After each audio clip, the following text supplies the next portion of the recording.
Good day once again, Unova. Welcome to our 11th episode of our first series on the JAMB syllabus.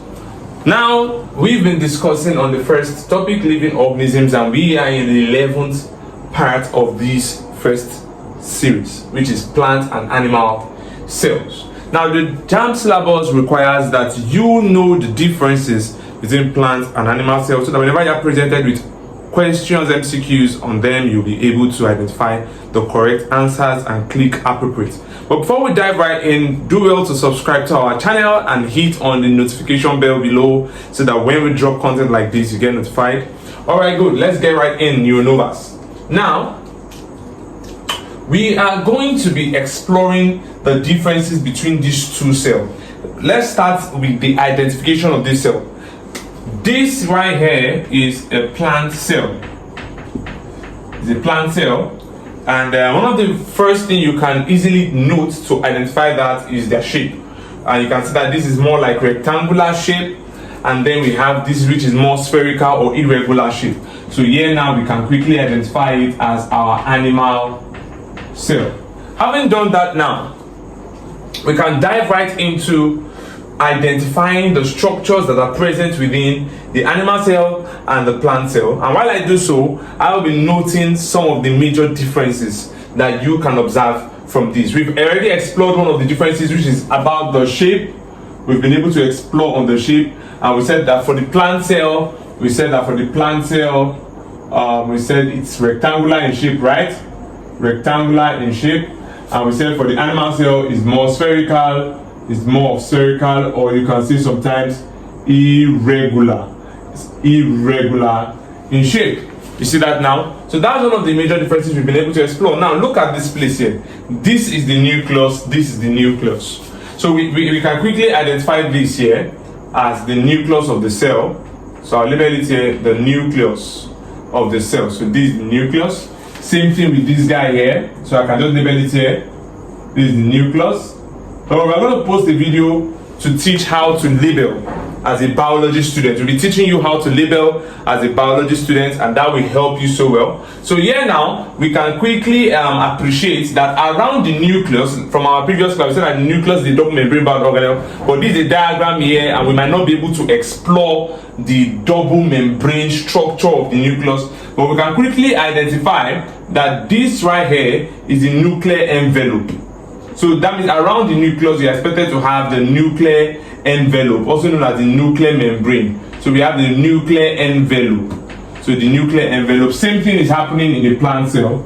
Same thing is happening in the plant cell. We have the nuclear envelope. The nuclear envelope. So yeah, one thing I want you to quickly take in count here is that the nucleus is located in the plant cell at the side, closer to the membranes, that's closer to the cell membrane. But in animal cell, the nucleus is more centralized.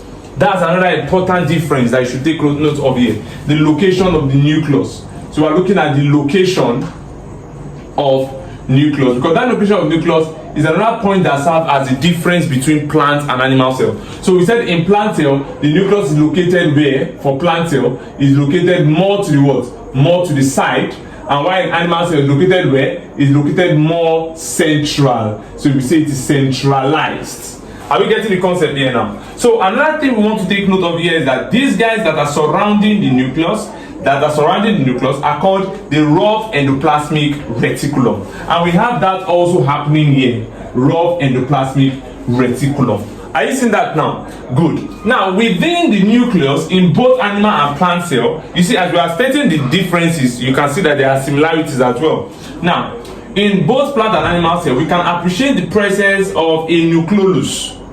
This red pigment here is a nucleolus. So, the dark pigmentation that is located within the nucleus is what we refer to as the what? As the nucleolus. And you can see that also happening here or present here in the plant cell, the nucleolus. And remember, we said it that the nucleolus is responsible for what? For producing ribosomes, right? Whenever RNA combines with certain kind of proteins. We said that in our earlier lecture. All right, good. Now, having done that now, we'll look at the external compartment. Let's look at the external compartment. In this one here, you can see that there's a double layer. I can easily identify this one here as the cell wall, and identify the second layer here as the cell membrane. So we have both a cell wall and a cell membrane. But in animal cell here, you don't see any double membrane structure. It's just a single membrane. And that single membrane there, you have it there, you call it the cell membrane.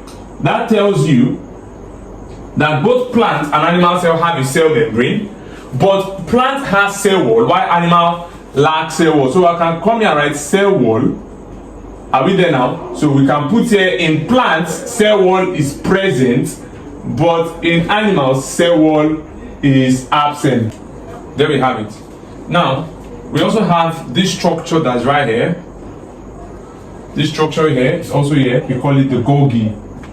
The Golgi apparatus, sometimes called Golgi bodies.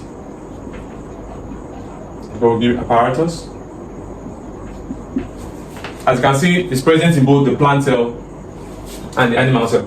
Another important thing I want you to take note of here is that in plant cell we have a very large contractile vacuole, or we can just say vacuole.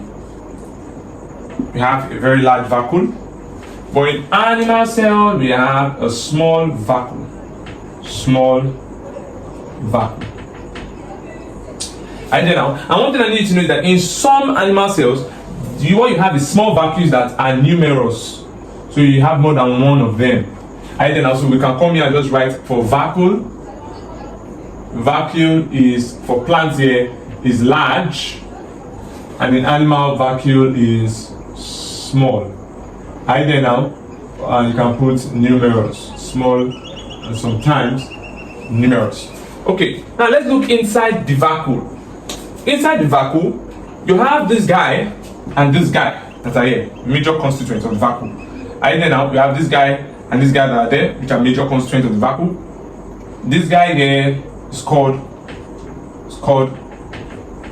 Druce crystal. Why this guy here, let me bring him here. Why that guy here is called the rapid crystal. Yes.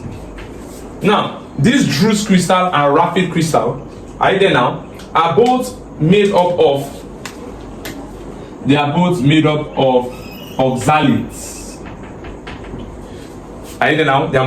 up of oxalates, precisely calcium oxalates, and they help in regulating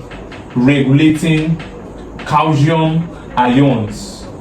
In the cytoplasm. So they help in regulating calcium ions. So they can remove them when they are merged or receive calcium ion. They are made up of calcium oxalates by constituents. So this guy here, that's the rapid, is usually the one that is more sharpened and long, while the Druce crystal is spherical with spine-like structures all surrounding it. So that's what you have in that case. Here now we talked about the rough endoplasmic reticulum. We also have the smooth endoplasmic reticulum. So we have the smooth ER, which we also have present in the plant cell, animal cell, sorry.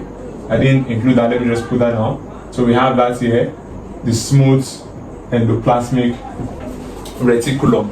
Alright, good there. So right here we have a structure here, this red structure present in both of them. We'll call it the mitochondria. The mitochondria. Let me just write it this way here.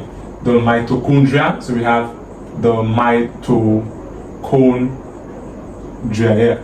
So we have the mitochondria of the cell, and there you can see there is present in both of them. So that's also a similarity. Now there's this guy here. I'm going to put this guy here. We call it lysosome. The lysosome. So when looking at it, you can easily note that lysosome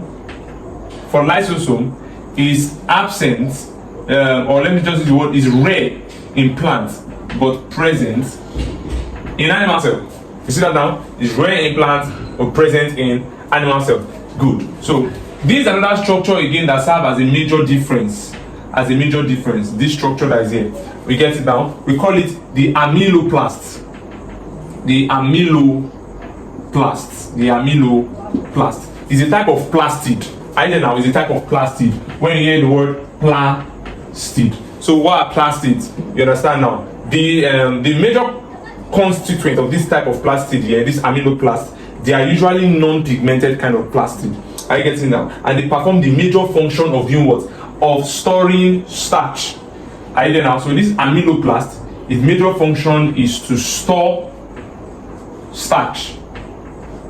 You understand now? You know, plants store, you understand, their food in form of starch. So you have that there, and that's the aminoplast, which is the plastid. Another plastid again that we have in this diagram here is your chloroplast. Now, usually, whenever the aminoplast is exposed to light, whenever aminoplast is exposed to sunlight for a long period of time, it can get converted into a chloroplast. But chloroplasts on their own, you know that chloroplasts contain chlorophyll, right? Which is for photosynthesis, so it plays chloroplast. And that's another difference there, because animal cells do not have chloroplast. So you can come here and just write chloroplast. You understand, it's a plastid present in animal cells, but absent in plant cells.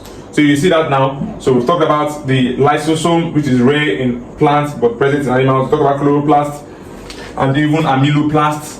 You understand, the same for amyloplast, right? Also amyloplast is present in plants but absent in animal cell. Alright, good. Another guy again that we've talked about the rough smooth endoplasmic reticulum here. Yeah, another thing we want to talk about there is the fact that this matrix within the cell is called the cytoplasm. It's called the cytoplasm, and it's also present there in this guy. Cytoplasm, all cells have cytoplasm, right? So that's the cytoplasm of the cell. So finally, one more structure I want to leave very quickly before we'll call it to a close for this concept is this guy here. And then we call it the pinocystic vesicle. We call it the pinocystic vesicle. The pinocystic vesicle. So basically, the pinocystic vesicle is usually present in animal cell. It's for feeding during when the cell is trying to take in extracellular fluid into the cytoplasm. Are you getting now? So they form this vesicle. So pinocystic vesicle forms whenever the cell or the animal cell wants to carry out what we call pinocytosis. It's different from phagocytosis. I don't know. Pinocytosis is more like drinking. That's why I said whenever you want to take in extracellular fluid from the extracellular compartment will enter into the pinocystic vesicle. So the pinocystic vesicle is formed by the invignation of the cell membrane. Very important. The pinocystic vesicle is formed by the what? It's formed whenever there is an invignation of the what? Of the cell membrane. Are we together now? It's good. It's for pinocytosis. So good. One last thing I'll talk about, and that also serves as a major difference. I can come here and write pinocytosis. Let me just quickly erase this one here. Pinocystic vesicle. And I said in plant cell it is absent, but in animal cell it is present. Lastly is the centrioles. The centriole, and people get confused whenever they come to this concept of centriole and centrosome. Centriole and centrosome are similar. Centrosome is just a pair of centriole. Are you there now? So this is a centriole here. It's a centriole made up of microtubules. Very important thing. Made up of microtubules. So here you have the centriole. Let me just bring it down here. The centriole. As mean they were in pair. Maybe another one is like this also. Maybe I put them in pair here. Maybe the other one's like this also. You get that now? Maybe we had them like this. At that point, you can now refer to them as a centrosome. So if they were in pair like this, you call it a centrosome, but symbol is a centriole. So a centrosome is just a pair of centriole. What's the major function of this centriole? The centriole, okay, let me first of all identify it here. In plants, it is absent. It is absent. Centriole is absent in plants. But you can find them present in some lower plants. Very important. It's absent in all higher plants, but you can find them present in some lower plants. So you have the centriole is present in absent in plants, generally higher plants, and present in animals.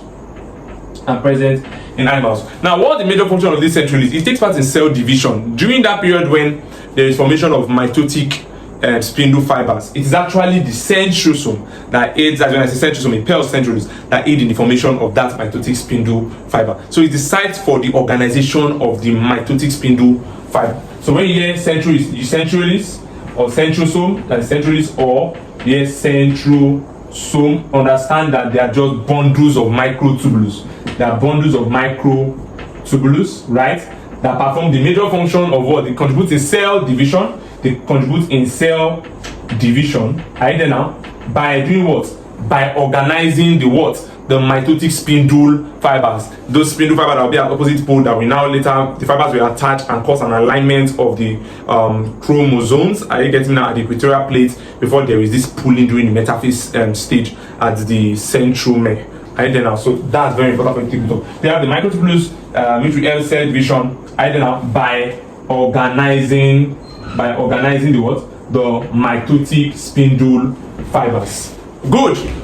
And there we have it, as we have concluded the 11th episode of our first series in Living Things from the JAMB curriculum. So stay well and stay tuned. Do not forget to subscribe and also click on the notification bell below. So whenever we drop content like this, you will be informed. Also, please do well to ask questions in the comment section and we'll respond via videos or theoretical content.